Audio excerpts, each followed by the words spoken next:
Bismillahirrahmanirrahim. Alhamdulillahi rabbil alamin. Wassalatu wassalamu ala asyrafil anbiya'i wal mursalin Sayyidina Muhammadin wa ala alihi wa sahbihi ajma'in. Amma ba'd.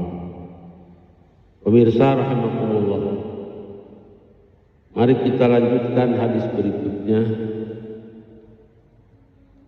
Faja'ahul malak, maka kemudian datanglah kepada Kangjeng Nabi Muhammad sallallahu alaihi wasallam al-malaku, malaikat Jibril. Faqala, maka berkata ia malaikat, Iqra, bacalah olehmu Muhammad. Qala, kemudian Kangjeng Nabi menjawab, ma ana biqari, saya tidak mau membaca.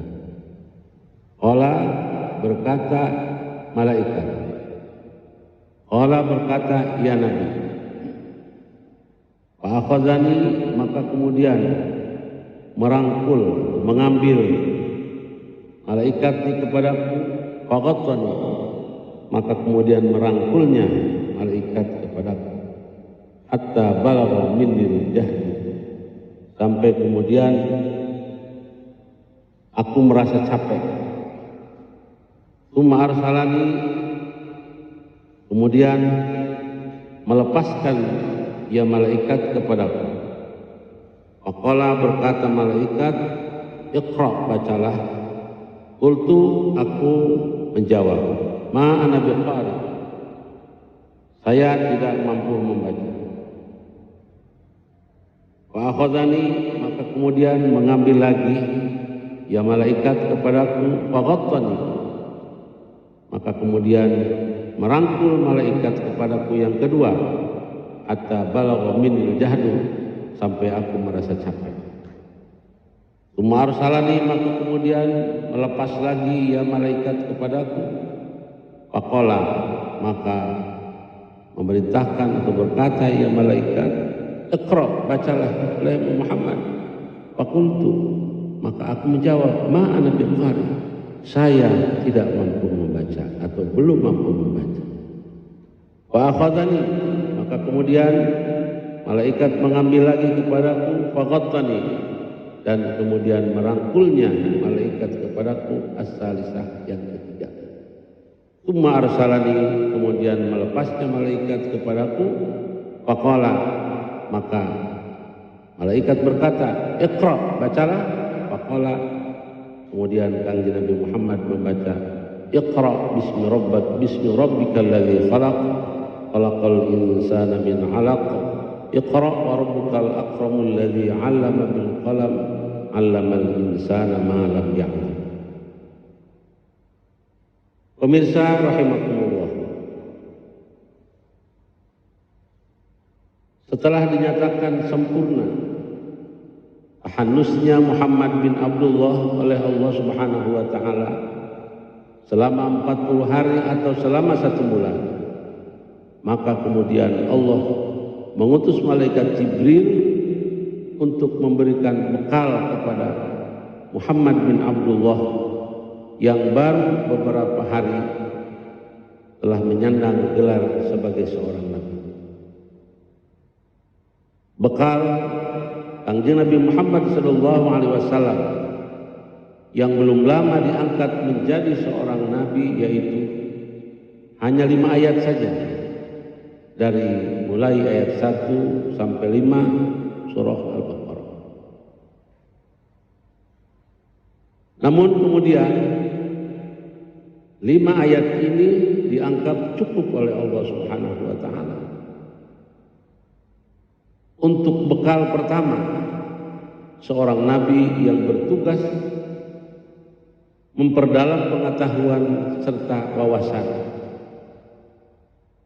dan bisa dijadikan pegangan seorang pilihan Allah Subhanahu wa taala, di mana pilihan Allah Subhanahu wa taala ini tidak bisa diusahakan oleh siapapun kecuali hanya kehendak Allah Subhanahu wa taala.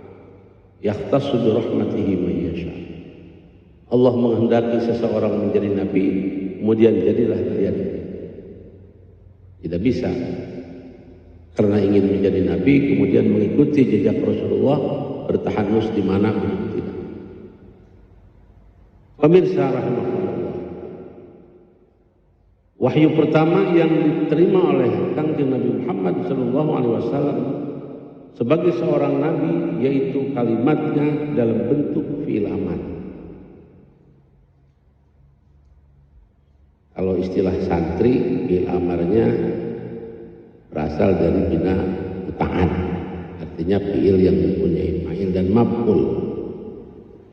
Artinya perintah membaca dari Allah Subhanahu wa taala kepada Kangjeng Nabi Muhammad ini harus memiliki objek yang harus dibaca. Namun objeknya tidak jelas apa yang harus dibaca itu. Yang ada adalah alasan kenapa Kangjeng Nabi Muhammad SAW diperintah untuk membaca. Kalau istilah bahasa ahli mantiknya itu kalimat alladzi khalaqa antara mausul dan silatnya fi kuwatil mustaq, kemudian bisa menjadi ilat. Iqra bismi rabbikal ladzi khalaq.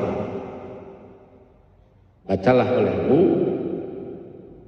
bismi rabbikal ladzi, bismi rabbik dengan menyebut nama Tuhanmu, alladzi khalaq. Itu alladzi khalaq itu mausul dan silat mausul. Minal ma'lum annal mausul ma'asilatihi fi kuwatil mustaq. Kalau sudah jadi mustaq nanti bisa jadi alat. Karena itu maka bisa dipahami alasan yang dikemukakan oleh Allah Subhanahu wa taala untuk membaca yaitu ada 3. Pertama kalimat alladzi khalaqa khalaqal insana min 'alaq. Yang kedua wa rabbukal akram. Yang ketiga alladzi 'allama bil qalam 'allamal insana ma lam ya'lam. Maksudnya Allah Subhanahu wa taala memerintahkan kepada Kangjeng Nabi Muhammad SAW untuk bisa membaca siapa dirinya. Bahwa Muhammad sebagai nabi adalah manusia yang mendapatkan wahyu dari Allah Subhanahu wa taala dan belum diperintah untuk disampaikan kepada orang lain. Artinya Kangjeng Nabi Muhammad SAW harus memiliki kepekaan yang sempurna bahwa beliau dilahirkan di lingkungan keluarga terhormat, akan tetapi masyarakatnya belum mengenal siapa Tuhan penciptanya. Oleh karena itu maka Kangjeng Nabi Muhammad SAW diperintah untuk mampu menganalisa semua apa saja yang terjadi di lingkungan keluarganya dan di lingkungan masyarakatnya sebagai bahan untuk kelak ketika beliau sudah mendapat perintah Allah Subhanahu wa taala menyampaikan wahyu itu sebagai seorang rasul. Itu yang pertama. Kemudian yang kedua wa rabbukal akram. Kangjeng Nabi Muhammad SAW harus membaca dan mengetahui bahwa Tuhannya adalah zat yang maha mulia. Tiada Tuhan kecuali Allah. Perintah ini mengajak berpikir kepada Kangjeng Nabi Muhammad SAW bahwa yang selama ini Tuhan berhala yang dipuja-puja oleh masyarakat Mekah dan sekitarnya dan didewakan sebagai Tuhan itu adalah keyakinan yang salah. Ternyata yang harus didewakan, dipuji dan dipuja oleh manusia yaitu Allah Subhanahu wa taala yang memiliki sifat akram.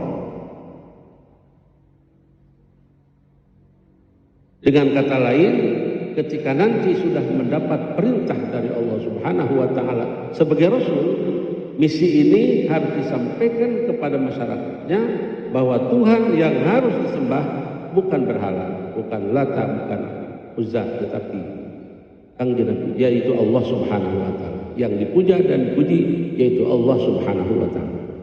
Itu yang kedua. Kemudian alasan yang ketiga,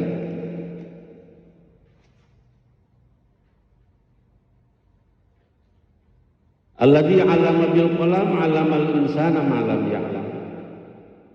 Perintah Allah yang ketiga yang harus dilaksanakan oleh Kanjeng Nabi Muhammad SAW untuk dirinya sendiri, yaitu harus berpikir dan membaca serta menganalisa bahwa manusia yang merupakan makhluk terhormat harus memiliki ilmu pengetahuan yang luas, lebih-lebih lagi seorang nabi, agar kelak nanti ketika melaksanakan tugas membawa misi dari Allah Subhanahu wa taala sebagai rahmatan lil alamin mampu menjawab dan menyelesaikan segala persoalan-persoalan yang timbul dari umatnya. Pemirsa rahimakumullah, itulah ketiga alasan kenapa kemudian Kanjeng Nabi Muhammad SAW mendapat perintah yang pertama sebagai Nabi adalah iqra, iqra tsumma dan kemudian baca. Pemirsa rahimakumullah, proses mengajarkan Jibril kepada Kanjeng Nabi Muhammad SAW untuk mampu membaca surah Al-Alaq dari ayat 1 sampai 3 ini dilakukan dengan 3 kali. Fa'akhadhani hatta balagha minil jahd, serta merangkul kepada Kanjeng Nabi Muhammad SAW dengan 3 kali sambil Jibril memegang serta merangkul kepada Kanjeng Nabi Muhammad SAW yang di dalam bunyi hadisnya disebut sebagai fa'akhadhani faghattani. Menurut Badruddin Al-Aini di dalam kitabnya Umdatul Qari, hal tersebut mengandung beberapa hikmah, antara lain: 1, supaya tampak jelas apa yang dibaca sehingga tidak akan terjadi kesalahan. Yang kedua, agar mengambil ilmu tersebut dengan sebuah kekuatan dan keyakinan yang penuh sehingga tidak terjadi keraguan. Yang ketiga, bahwa ketika Kanjeng Nabi Muhammad SAW melaksanakan tugas nanti harus dilaksanakan dengan sangat hati-hati di dalam segala persoalan. Hal ini bisa kita baca di dalam surah An-Nahl ayat 125. A'udzu billahi minasyaitonir rajim. Bismillahirrahmanirrahim. Ud'u ila sabili rabbika bil hikmati wal mau'izatil hasanah wajadilhum billati ahsan. Wallahu a'lam bimurad. Perintah ini datangnya dari Allah kepada Kanjeng Nabi Muhammad SAW untuk mengajakkan masyarakat berdakwah menuju jalan Allah Subhanahu wa taala, ila sabili rabbik, kepada jalan Allah Subhanahu wa taala sebagai Tuhan. Caranya adalah 1, bil hikmah. Pengertian bil hikmah banyak tafsiran dari para ulama. Itu dengan cara yang sangat bisa dipahami. Dalam bahasa balaghahnya ada 3. Kalimatnya harus kalimat fasahah, kemudian kalamnya harus fasahah, mutakalimnya harus fasih. Itu bil hikmah, sehingga kemudian gampang diterima oleh audiensnya. Ada juga yang menerjemahkan, menafsirkan bil hikmah dengan ilmu yang bermanfaat. Yang kedua, wal mau'izatil hasanah. Mau'izah hasanah itu artinya memberikan nasihat, memberikan ceramah yang bagus, yang rasional, yang bisa diterima oleh orang banyak. Kemudian ketika terjadi ada mujadalah, ada satu pertanyaan atau satu pemahaman yang barangkali perlu dijelaskan secara detail, maka wajadilhum billati ahsan. Mujadalah, menjelaskan masalah yang ditanyakan oleh orang lain dengan cara yang lebih baik. Barangkali ini bagian daripada metodologi dakwah, menyampaikan dakwah Islam. 3 hal ini yang perlu diperhatikan oleh kita. Ini mungkin kalau kita boleh mengambil apa yang tadi disampaikan oleh Badruddin Al-Aini itu, kemudian saya mencoba memasukkan ayat ini karena selama ini kita melihat di akhir-akhir cara berdakwah itu memang terkadang ada di luar konteks begitu. Di luar konteks dengan tujuan lain mungkin paling tidak wallahu alam, tapi ini bukan suudzon. Kadang-kadang si penceramah ini tujuannya supaya dicintai, supaya jamaahnya menjadi resep sehingga nanti bisa ngundang kedua kalinya. Padahal terkadang apa yang disampaikannya itu tidak sesuai dengan apa yang sebenarnya. Pemirsa rahimakumullah, setelah selesai kanjeng Nabi Muhammad SAW mendapat perintah dari Allah Subhanahu wa Ta'ala untuk membekali ilmunya, maka kemudian beliau pulang kembali ke rumah. Hal ini sebelum kita jelaskan, kita baca terlebih dahulu matan hadis. Bismillahirrahmanirrahim. Faraja'a biha Rasulullah sallallahu alaihi wasallam yarjufu fuaduhu. Maka kemudian pulang dengan membawa bekal 5 ayat. Rasulullah sallallahu alaihi wasallam yarjufu fuaduhu, dalam keadaan merasa risih hatinya, gemetar hatinya. Kemudian pada fala ala Khadijah binti Khuwailid, maka masuklah Rasulullah ke dalam rumah Khadijah binti Khuwailid radhiyallahu anha. Faqala, kemudian Nabi berkata, zammiluni zammiluni, minta diselimuti, tolong selimutilah aku, selimutilah aku. Tidak cukup satu kali, dengan menggunakan bahasa jamak menghormat kepada istrinya. Zammilun itu artinya kan jamak, bukan mufrad. Zammil, zammilah, zammilu. Nabi Muhammad menghargai kepada istrinya, bahasa yang baik. Azammaluhu, kemudian Siti Khadijah melaksanakan apa keinginan Rasulullah untuk menghilangkan rasa cemas tadi. Hatta dhahaba anhu raw'u, sampai hilang apa rasa cemas, rasa takut yang dialami oleh Rasulullah.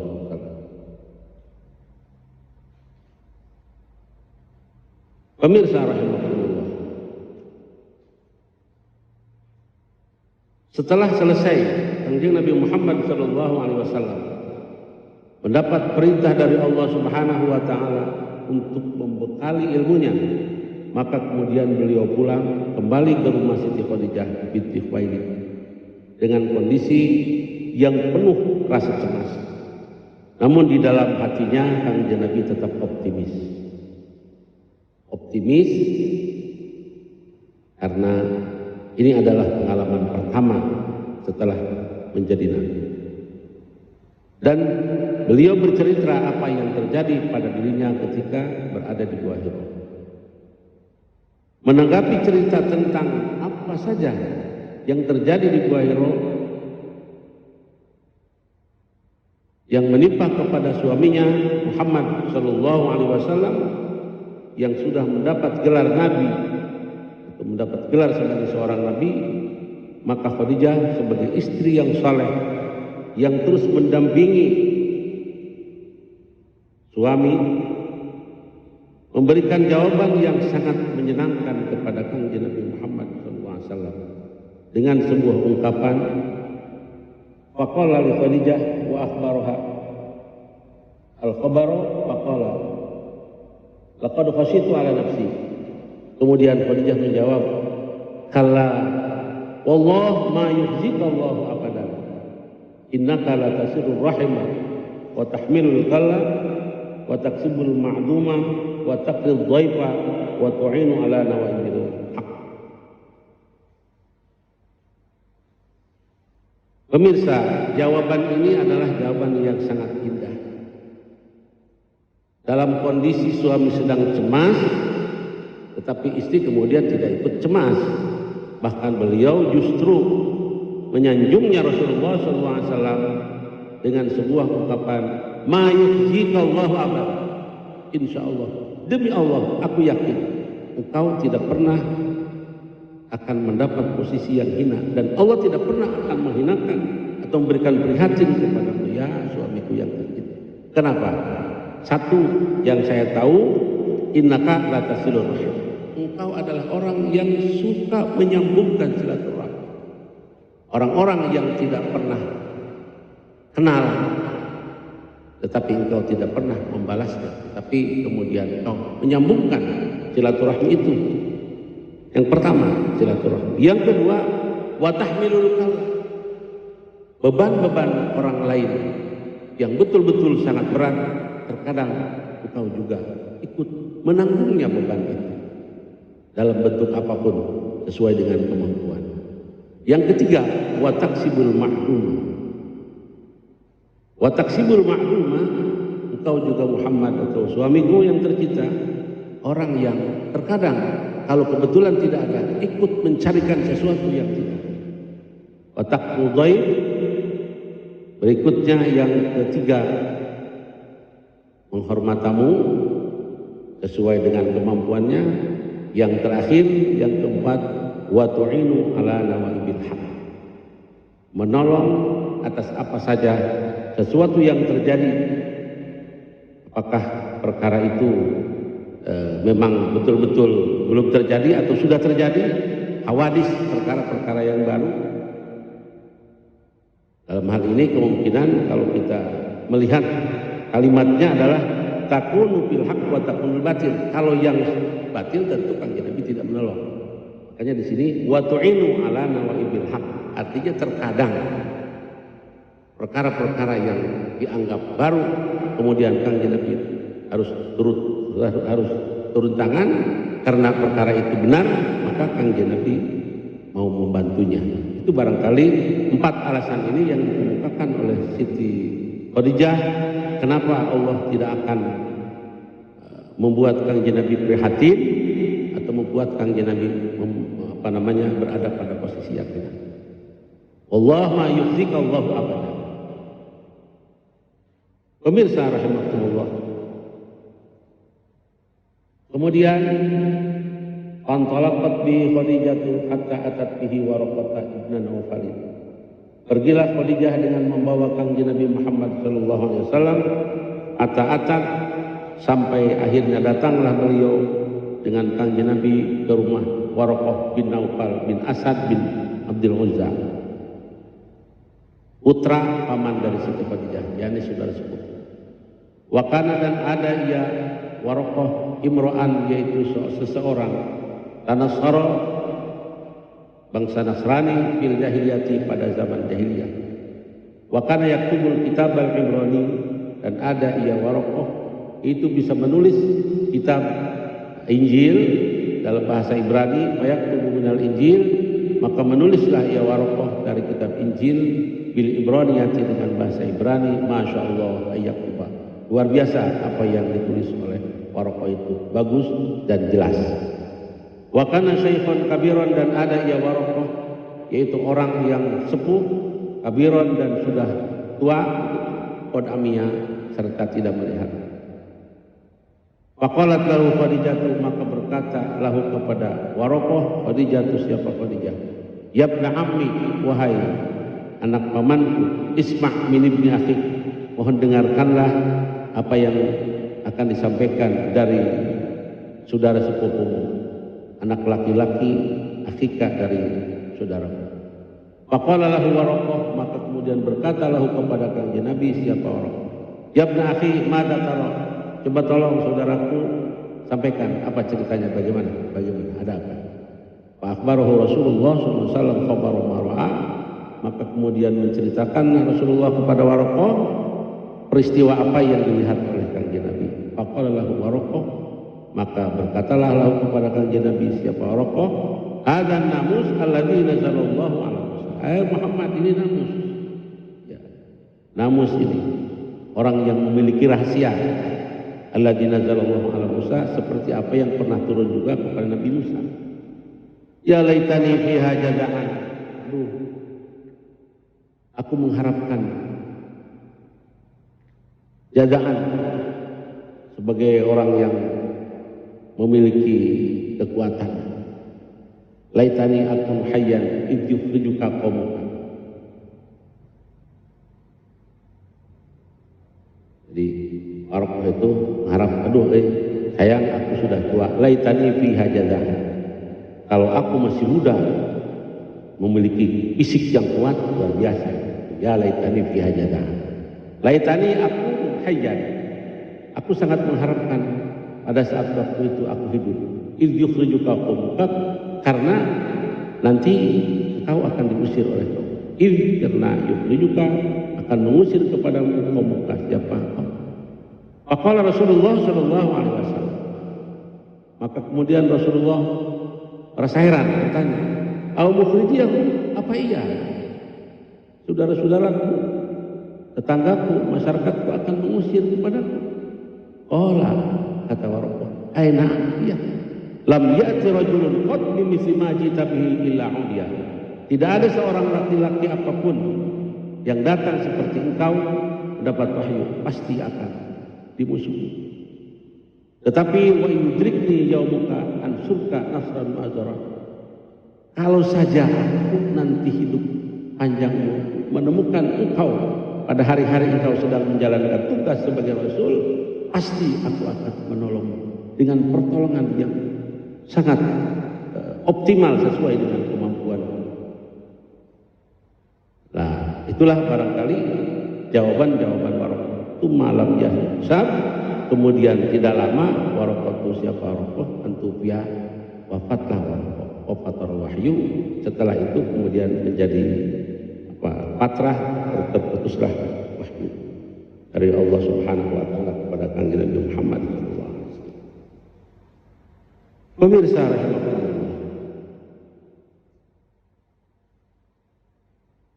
untuk membuktikan seorang istri yang setia kepada suami, kemudian Khadijah pergi membawa Nabi bersilaturahmi kepada saudara sepupunya yang kebetulan beliau seorang tokoh yang mampu menulis kitab Injil dengan berbahasa Ibrani, bernama Waraqah bin Naufal. Walaupun fisiknya sudah sepuh dan tidak melihat, akan tetapi Waraqah bin Naufal ini orang yang ditokohkan oleh masyarakat Makkah pada saat itu. Setibanya di kediaman Waraqah bin Naufal, kemudian beliau Siti Khadijah memohon dengan segala kerendahan hati agar suaminya Kanjeng Nabi Muhammad SAW dapat menyampaikan pengalaman apa saja yang ditemukan, yang dialami ketika Kanjeng Nabi berada di luar. Pemirsa rahimakumullah, setelah Waraqah bin Naufal mendengarkan cerita suami dari sesepupunya, yakni Kanjeng Nabi Muhammad SAW, maka Waraqah kemudian berkata, "Hadzal namus alladzi nazalallahu ala Musa, ya laitani fiha jadah." Dan seterusnya, sepertinya Waraqah itu ya seseorang yang sudah punya feeling yang baik. Rupanya Waraqah ini sudah mengetahui bahwa nanti kelak akan datang seorang bernama Muhammad seperti apa yang dikatakan oleh Nabi Isa di dalam Injil, bahwa Nabi yang terakhir bernama Ahmad, yakni Kanjeng Nabi Muhammad maksudnya, dia akan lahir dari Makkah, dari masyarakat Makkah. Akan tetapi kebanyakan masyarakatnya tidak suka, tidak merespon, tidak setuju, tidak cocok, bahkan sampai tega mengusirnya kepada Kanjeng Nabi. Kemudian Kanjeng Nabi hijrah. Karena itu di akhir jawaban Waraqah bin Naufal kepada Kanjeng Nabi Muhammad SAW, beliau mengatakan yang disaksikan oleh Khadijah pada saat itu, bahwa jika kelak nanti aku diberi umur panjang oleh Allah Subhanahu wa taala, maka pasti aku akan membantu sekuat tenaga, karena engkau telah membawa ajaran yang benar. Dan Nabi akhir zaman yang menyempurnakan hal-hal yang belum sempurna. Dalam bahasa Al-Quran disebut musaddiqan. Musaddiq itu artinya menyempurnakan syariah-syariah Nabi yang terdahulu. Karena agama yang engkau dakwahkan nanti satu-satunya adalah agama yang sempurna, yang diridhoi oleh Allah Subhanahu wa taala. Inna dina indallahil Islam. Pemirsa rahimakumullah, kalau kita menyimak cerita yang ada di dalam hadis yang ketiga ini, mudah-mudahan saja pada masa sekarang ada warokoh-warokoh yang tumbuh, yang betul-betul berniat baik untuk membela Rasulullah SAW di dalam berdakwah. Nah, ini sedikit ada sekarang yang sedang panas gitu ya. Seorang mengatakan bahwa Allah itu tidak perlu dibela karena Allah itu gagah. Ada kalimatnya yang kemudian meleset. Nah, bagaimana? Karena saya sendiri tidak tahu begitu. Tapi yang jelas kalimat-kalimat itu maksudnya kita sudah yakin betul, dan kita harus yakin bahwa agama Allah Subhanahu wa taala itu agama yang benar, dan Allah Subhanahu wa taala seandainya umat manusia yang ada di muka bumi dari sekarang atau bahkan dari awal diciptakan sampai akhir kiamat tidak ada yang memuji, tidak ada yang beribadah kepada Allah Subhanahu wa taala, maka tetap Allah Subhanahu wa taala Maha suci, Allah Maha kuat, Maha segala-galanya. Tidak akan ada kurang sedikit pun apa yang selama ini sudah disifati di dalam Asmaul Husna yang 99 itu. Dan sebaliknya, jika seandainya umat manusia dari zaman Nabi Adam sampai akhir zaman nanti semuanya tidak ada yang kafir menyembah kepada Allah, tidak akan menambah kemuliaan kepada Allah Subhanahu wa taala. Tetap saja Asmaul Husna yang jumlahnya 99 merupakan pencerminan daripada Asmaul Husna, nama-nama Allah dan sifat-sifat Allah yang melekat kepadanya, tidak akan bisa ditambah dengan ibadah seseorang. Tetapi jika ada ayat yang mengatakan ya ayyuhalladzina amanu in tansurullaha yansurkum wa yusabbit aqdamakum, maka beberapa ahli tafsir menafsirkan ayat itu dengan pendekatan ilmu balaghah. Ada yang disebut dengan majaz bin nuqsan. In tansurullah, in tansuru dinallah. Itu maksudnya. Nah, itulah sebabnya maka ketika seseorang menafsirkan Al-Quran, menerjemahkan Al-Quran, mengejawantahkan ayat-ayat yang dibaca dalam bentuk action yang salah, itu sebenarnya termasuk dalam kategori man fassaral Quran bi ra'yihi falyatabawa maq'adahu. Makanya sekarang terjadi ada seseorang tokoh yang gara-gara menulis itu kemudian dia menjadi dilaporkan ke polisi dan diproses oleh polisi. Ini akibat kesalahan beberapa di antara kita para penceramah yang terlalu mudah menerjemahkan ayat, tidak mengetahui apa saja persyaratan-persyaratan seorang mufassir itu. Kadang-kadang baca Qurannya juga salah, apalagi dia tidak pernah belajar yang namanya ilmu-ilmu alat, ilmu yang daruriyun menurut Ali As-Sabuni di dalam kitab At-Tibyan itu mengatakan bahwa ilmu-ilmu alat itu ilmu daruriyun lil mufassirin, ilmu yang sangat emergensi bagi para mufassir. Salah satunya itu kesalahan pemahaman bahwa Allah tidak perlu ditolong. Ayat Quran yang mengatakan intan surullah intan suru dinallah, membuang mudhof dalam bahasa ilmu balaghah disebut majaz bin nuqsan. Pemirsa hadirin kaum muslimin rahimakumullah, itu saja barangkali yang dapat saya sampaikan intisari dari hadis yang ketiga. Insya Allah mudah-mudahan berikutnya kita akan melanjutkan hadis yang keempat. Sekian, mudah-mudahan bermanfaat. Wabillahi taufiq wal hidayah. Wassalamualaikum warahmatullahi wabarakatuh.